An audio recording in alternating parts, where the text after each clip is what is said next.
आणि माझा विश्वास आहे की त्यांची विचार हे त्यांचे तिन्ही सुपुत्र अतिशय सक्षम पद्धतीने आज पुढे नेत आहेत.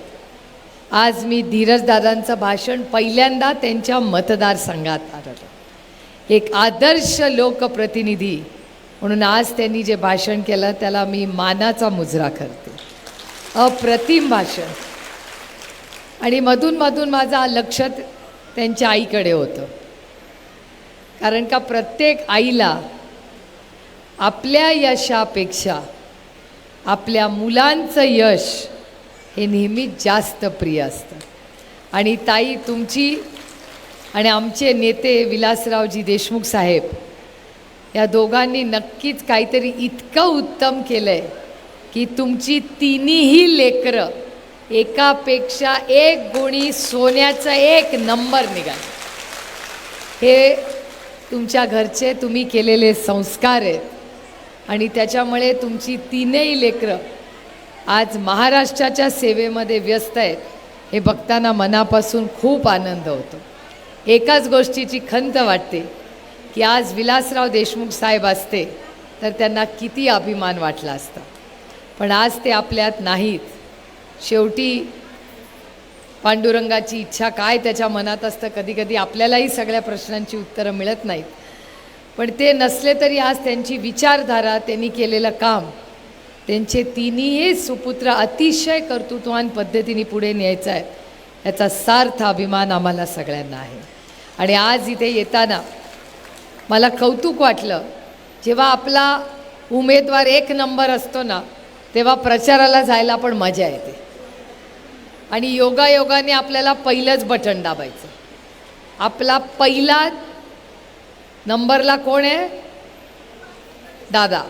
आणि दादाचं चिन्ह काय आहे? हाताचा पंजा. त्यामुळे इकडे तिकडे बघायचं नाही.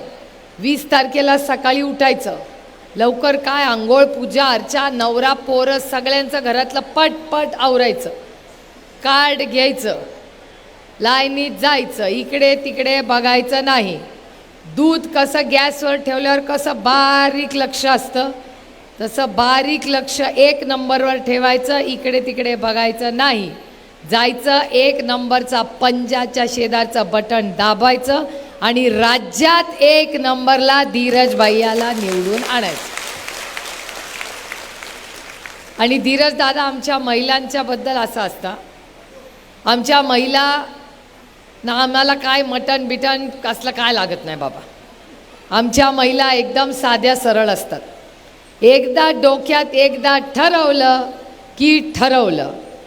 आता बघा, साडीच्या दुकानात गेलं की तिथे म्हणलं की ह्या वर्षी दिवाळीला मला निळ्या रंगाची साडी घ्यायची.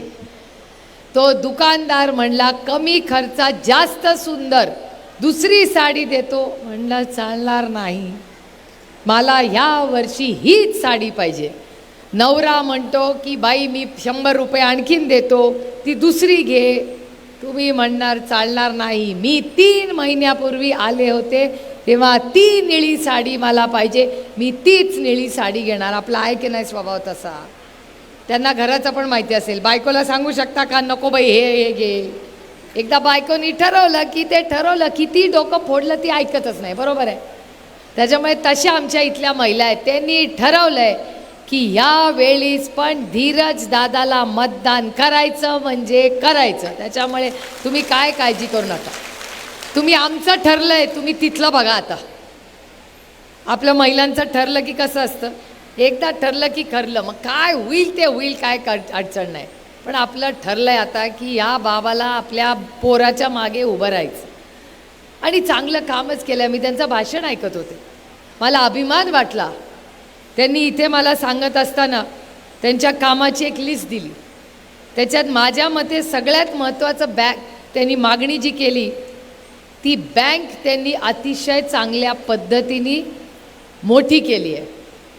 धीरज दादा, तुम्ही भाषणात असं म्हणाला की आपलं सरकार आल्यानंतर आपण आपल्या सरकारला सांगू की आमच्या महिला भगिनींना जेव्हा तुम्ही लोन देता त्याला तारण बिरण बचत गटाला नको. कमी पैशामध्ये आमच्या महिला स्वतःच्या पायावर उभ्या कशा होतील ह्याचा प्रयत्न करा.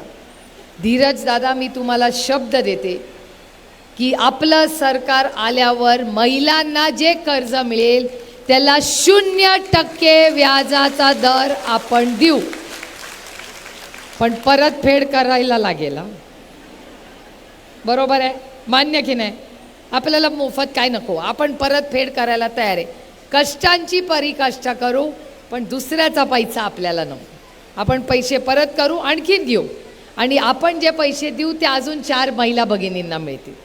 त्याच्यामुळे आमच्या महिलांसाठी तुम्ही जे बँकेत अप्रतिम काम केलेलं आहे त्याच्यासाठी जोरदार आपल्या लेखासाठी टाळ्या वाजवा. अतिशय सुंदर पद्धतीने ती बँक चालवते. असाच लोकप्रतिनिधी आपल्याला पाहिजे, जो तुमच्या आणि माझ्या सुखदुःखात रोज असतो. आपला लेक, आपला भाऊ. तर मगाशी ते काहीतरी लाडक्या बहिणींबद्दल बोलले. या राज्यातली सगळ्यात लाडकी बहीण मी आहे, आणि लोकसभेत लाडकी नव्हते. लोकसभेत बिलकुल लाडकी नव्हते. आणि लोकसभेनंतर तुम्ही योगायोग बघा, लोकसभेच्या इलेक्शन नंतर सगळ्या बहिणींनी असा दणका दिला ना की बहीण लाडकीच झाली सगळ्यांची. हे तुमचं काम आहे. लाडकी बहीण जर लातूरकरांनी लोकसभेला मतदान केलं नसतं तर बहीण लाडकी झाली नसती. बरोबर आहे का नाही माझं सांगा? त्याच्या आधी बहिणी आठवल्या होत्या का? इलेक्शनला दणका बसल्यावर 1,500 रुपये आले अकाउंटला. आले तर आले, या हाताने आले आणि या खिशातून 2,000 रुपये काढून घेतले. कशातून काढून घेतले? तेलाचा डब्याचा भाव काय? किती? 2200. यावेळीस मी जेव्हा माझ्या नंडेच्या घरी गेले ना दिवाळीला, दरवेळीस माझ्या नंडेकडे जाते तेव्हा मी मोठे मोठे स्टीलच्या डब्यांमध्ये फराळ घेऊन जाते. यावेळीस अर्धेच नेले होते, नाहीतर एवढं घेऊन जाऊन कंबर दुखायची बाई. तो डब्बा घेऊन जायचं नंडेच्या घरी. यावेळी छोटाच होता. नणंद काय सोडत नाही. ती म्हणते काय यावेळी जरा डब्बा, काय बोलली नाही बिचारी, चांगली आहे स्वभावानी. मला म्हणली असं, मला आलं ध्यानात काय झालं. म्हटलं काय करू, तेलाचा डबा. ती म्हणली अगदी बरोबर, मला वाटलंच होतं त्याचा डब्बा. एवढी महागाई झाली आहे. जाऊ दे बाई बिचारी, पण तू आणली की नाही. त्यामुळे एवढं करून न्यायची ती, आता एवढं करून न्यायला लागली. लाडू तर एवढेच केले होते. यावेळी लाडू एवढा मोठा बोरासारखा केला होता, छोटा छोटा. महागाई झाली आहे, काय भाव आहे मला सांगा. आणि आरती करताना पण पटपट पटपट उरकली. कापूरचा भाव काय झालाय? आधी आरामात ओम श्री आता चालायचं, आता ते कापूर किती रुपयाला झालंय पावशी माटीक सांग.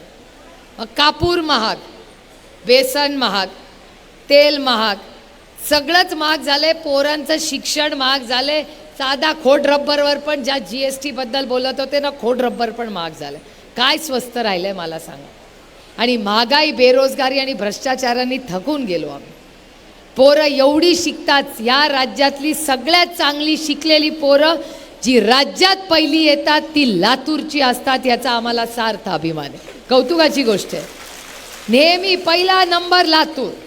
लातूरला एवढी राज्यातून पोरं शिकायला येतात. केवढ्या अभिमानाची गोष्ट आहे आमच्या सगळ्यांसाठी. पण ह्या जेव्हा मुलं शिकतात तेव्हा तुम्ही माई काय करता की एवढी महागाई झाली आहे पण लेकाच्या शिक्षणाला कमी पडता पडा नाही. मी एक वेळ अर्धी भाकरी खाईन, पाणी पिऊन पोट भरीन, पण लेकाच्या शिक्षणाची फी ही भरल्याशिवाय मी राहणार नाही. खरं आहे का नाही? माझी तुम्हाला मागणी आहे.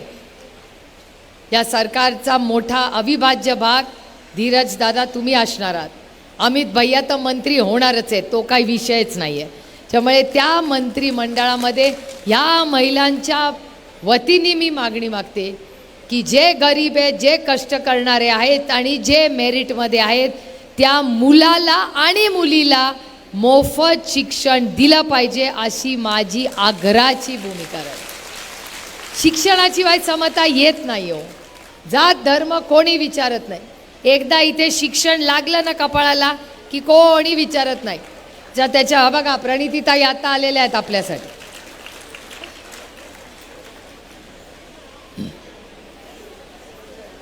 चला प्रणितीताई शिंदे सोलापूरच्या खासदार आहेत. जोरदार टाळ्या वाजवा त्यांच्यासाठी.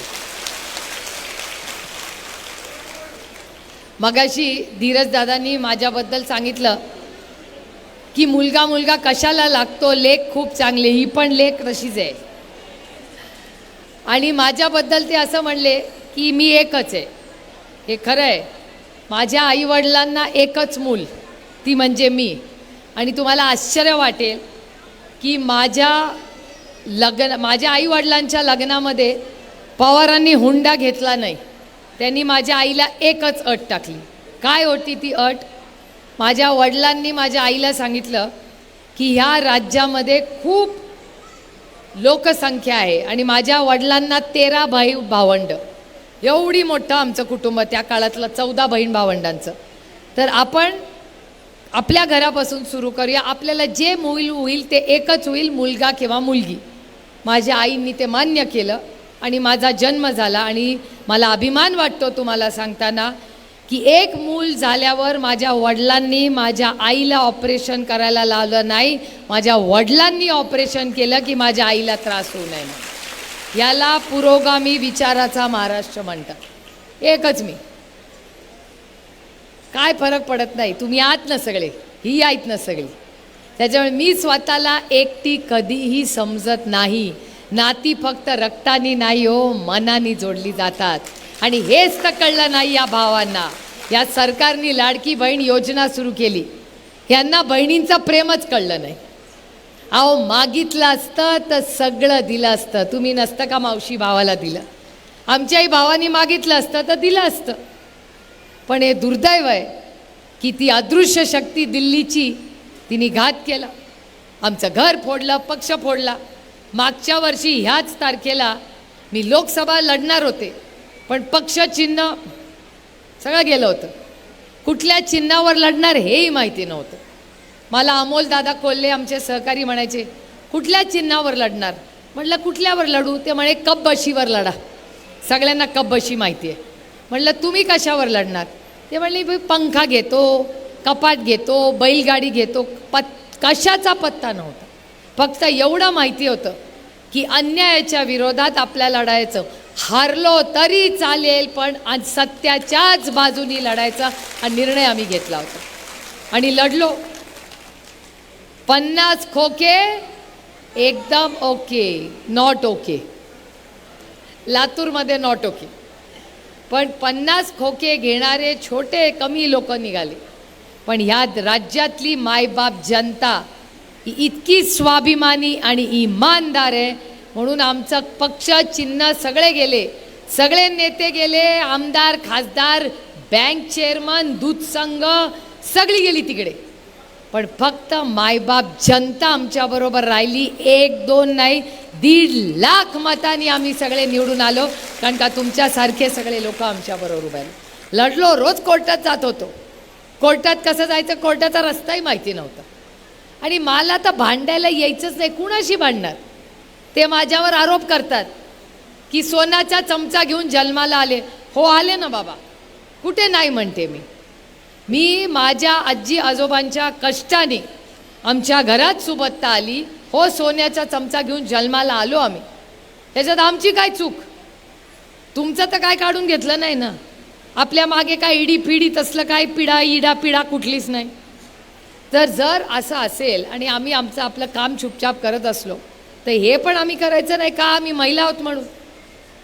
आणि मग काय लोक म्हणतात की शाण्यानी कोर्टाची पायरी चढू नये. ही शाणी तर पहिल्यांदाच चढली, ती तर दिल्लीच्याच कोर्टाची चढलो. आणि मी तुम्हाला म्हणलं तसं, हो सोन्याचा चमचा घेऊन जन्माला आले, कधी भांडावंच लागलं नाही. आई वडिलांना एकुलती एक आणि पवारांकडे सगळ्यात लहान.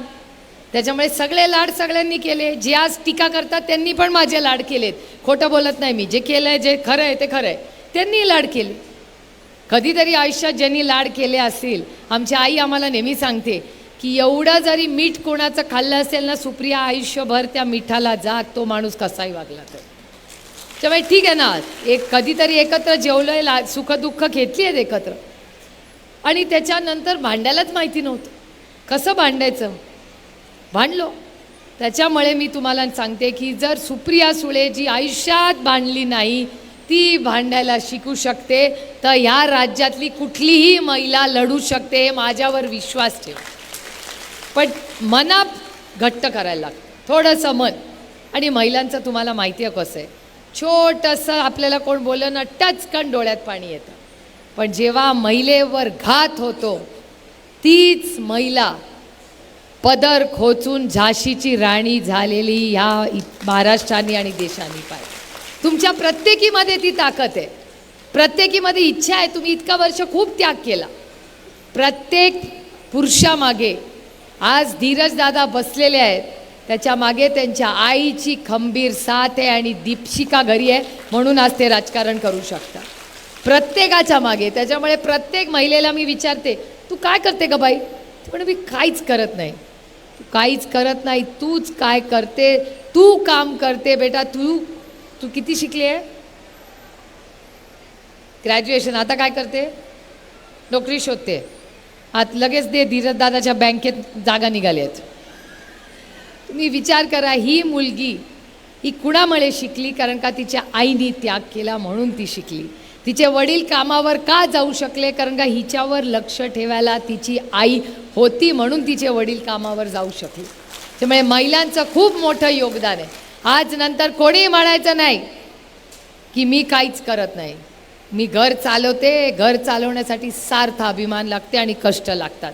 सगळ्यांना करंजा नाही करता येत. आम्हाला पार्लमेंटमध्ये भाषण करता येतं, पण करंजी नाही बाय लाटतंय. ना चकली करता येते, ना बुंदीचा लाडू जमतोय. त्याच्यामुळे ज्याला हे जमतं त्याला मी नेहमी सॅल्यूट मारते की आपल्याला जमत नाही बाबा. त्याच्यामुळे ह्या सगळ्या गोष्टी करण्यासाठी ज्याचा उल्लेख धीरज दादांनी केला की प्रत्येक अंगणवाडीच्या वरती आमच्या महिला भगिनींसाठी आपण काहीतरी केलं पाहिजे. अतिशय सुंदर सूचना धीरज दादांनी केलेली आहे. आपण तेवढंच नको करूया, पुढे जाऊन रेकॉर्ड करून ठेवा माझा शब्द. जेव्हा आपलं सरकार येईल त्या सरकारमध्ये प्रत्येक जिल्ह्याला आणि तालुक्याला बचत गटाचं मार्केटिंग करण्यासाठी मोफत दुकान सरकार आपल्याला देईल. तुम्ही तुमचे वार ठरवून घ्या. त्या दिवशी तुम्हाला सगळ्यांना ते दुकानाची जागा, एक टेबल, पंखा आणि लाईट मिळेल. या तुम्ही तुमचे दिवस ठरवा. मी तो प्रयोग बारामती लोकसभा मतदारसंघात सुरू केलेला आहे. हळूहळू गोष्टी होत आहेत. कधी कधी चुकतं काहीतरी, कधीतरी चकली तुटलेलीच येते. तसं चालणार नाही. ते सगळं जेव्हा बचत गटाचं होईल तेव्हा दीपशिका वहिनींना सांगू, आपल्या सगळ्यांचं उत्तम ट्रेनिंग बँकेच्या वतीने घेऊ. पण अतिशय तुमच्या हाताला काम कसं मिळेल आणि स्वाभिमानाने तुम्हाला कसं जगता येईल याच्यासाठी पूर्ण ताकदीने आपलं सरकार प्रयत्न करेल. आता तुम्हाला 1500 रुपये मिळालेत, या सरकारने दिलेले आहेत. 2000 काढून घेतले, हा भाग वेगळा. मी तुम्हाला शब्द देते, महाविकास आघाडीच्या वतीने आमच्या सगळ्या नेत्यांनी ठरवलं आहे की 1500 रुपयात काही होत नाही. प्रचंड महागाई या केंद्र सरकारने वाढवून ठेवलेली आहे.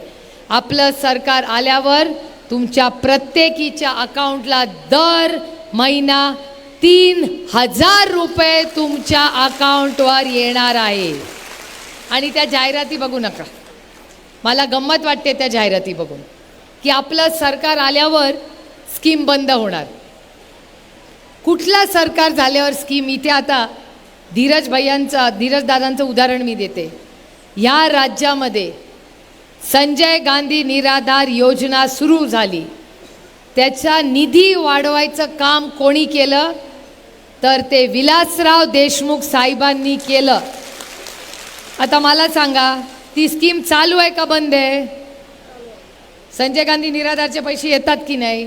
मग ती देशमुख साहेबांचं योगदान, त्याच्यानंतर देवेंद्र फडणवीसांची हिंमत झाली का बंद करायची? कारण का ती गरीब कष्ट करणाऱ्यांची आहे. हे महिलांचं सरकार आहे. आपल्या महाविकास आघाडीत आणखी तुम्हाला उदाहरण देते. या सगळ्या एवढ्या मोठ्या संख्येने जेवढ्या महिला इथे बसल्या आहेत तेवढ्याच व्यासपीठावर बसलेल्या आहेत. या व्यासपीठावरच्या अर्ध्याहून जास्त महिला अशा असतील ज्या कधी ना कधी जिल्हा परिषद, पंचायत समिती लढल्या असतील. सगळे जिंकल्या की नाही मला माहिती नाही. लातूरला महिला अध्यक्ष झाली का नाही कधी जिल्हा परिषदची? आता जिल्हा परिषदची अध्यक्ष पण लातूरला आरक्षणामुळे महिला झाल्या की नाही? आरक्षण नसताना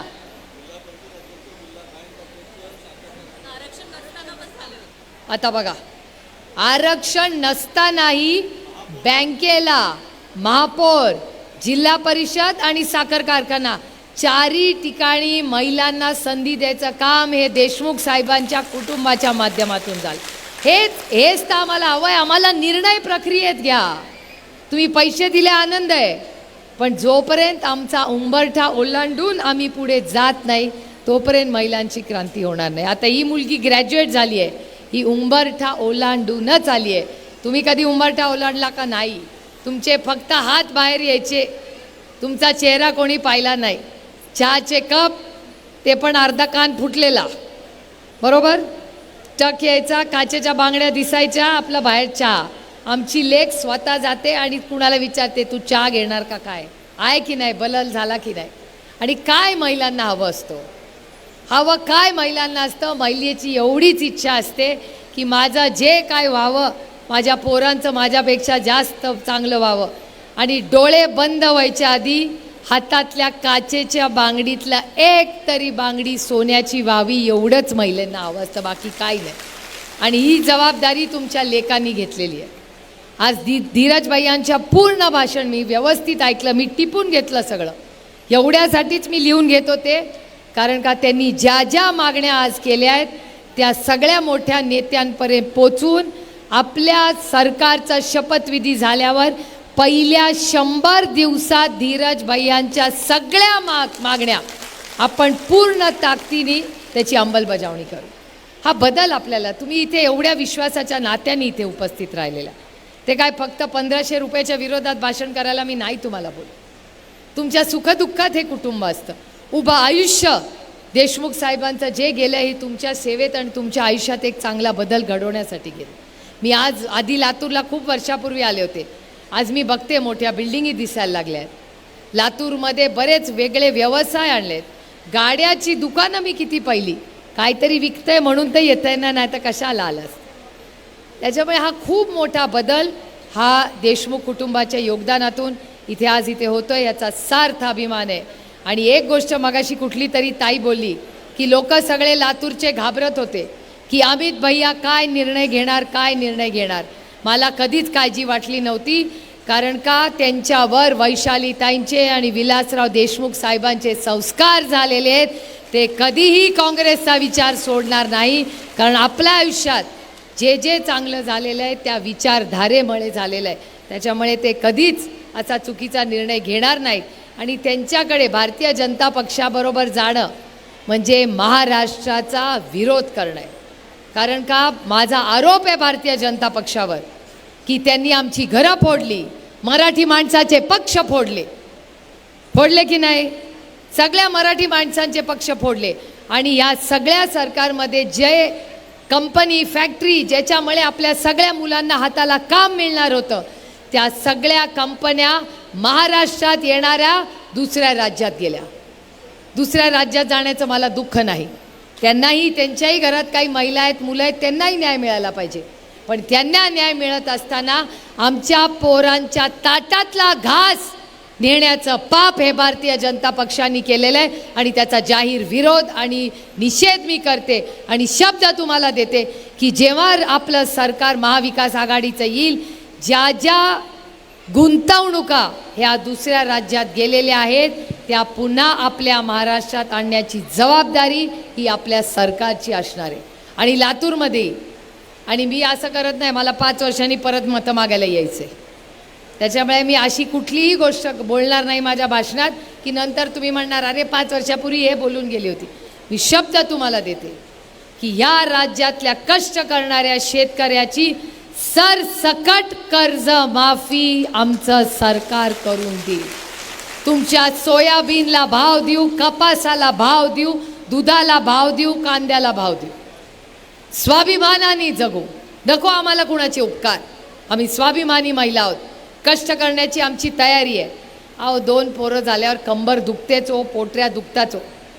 रात्री पडल्यावर असं वाटतं अरे बापरे झालं आता वय, असं नाही आज नंतर ही महिला म्हणणार. कारण मी या कामात पाहिलेलं आहे, धीरज भैयांनी निर्णय घेतलेला आहे की आज नंतर त्यांच्या मतदारसंघातली एकही 40 वर्षाच्या पुढची महिला कधीही म्हणणार नाही 2 मुलं झाली, माझी कंबर दुखते, माझ्या पोटऱ्या दुखतात. त्यांनी तुमच्यासाठी या राज्यातला सगळ्यात मोठा आरोग्य सेवेचा कार्यक्रम घेतलेला आहे. प्रत्येक महिलेची रक्त तपासणी होईल, तिला गोळ्या मोफत दिल्या जातील आणि या लातूरमधली कुठलीही महिला आज नंतर म्हणणार नाही माझ्या पोटऱ्या दुखतात आणि कंबर दुखतात. 2 पोरं झाल्यावर म्हणता की नाही आमची का नाही दुखत, मला पण झाली, माझ्यापेक्षा मोठी आहेत, आता काय बोलता पण येत नाही, काय बोलायला गेलं की हात धरतात, ग बस आई तुला काय कळत नाही. आजकालची पोरं तुम्हाला माहिती आहेत, आपल्या सगळ्यांची दुखणी तीच आहेत. पण ह्या पार्श्वभूमीवर एक कर्तृत्ववान सुपुत्रासाठी मी आज तुम्हाला विनम्र विनंती करायला आले की वैशालीताईंचा आशीर्वाद, त्यांनी दिलेले संस्कार आणि देशमुख साहेबांचे आशीर्वाद घेऊन त्यांचा वैचारिक वारसा आणि सार्वजनिक वारसा घेऊन जायचं. कर्तृत्वान त्यांचा लेख आज धीरजदादा हे करतायत. त्यांच्यासाठी आपलं ठरलं आहे आता किती नंबरचं बटन दाबायचं, हाताच्या पंजाच्या शेजारचं बटन दाबून पुन्हा एकदा मोठ्या संख्येने आपण धीरज भैयांना निवडून द्या. एवढीच विनम्र विनंती करून आपली रजा घेते. जय हिंद, जय महाराष्ट्र, जय आघाडी.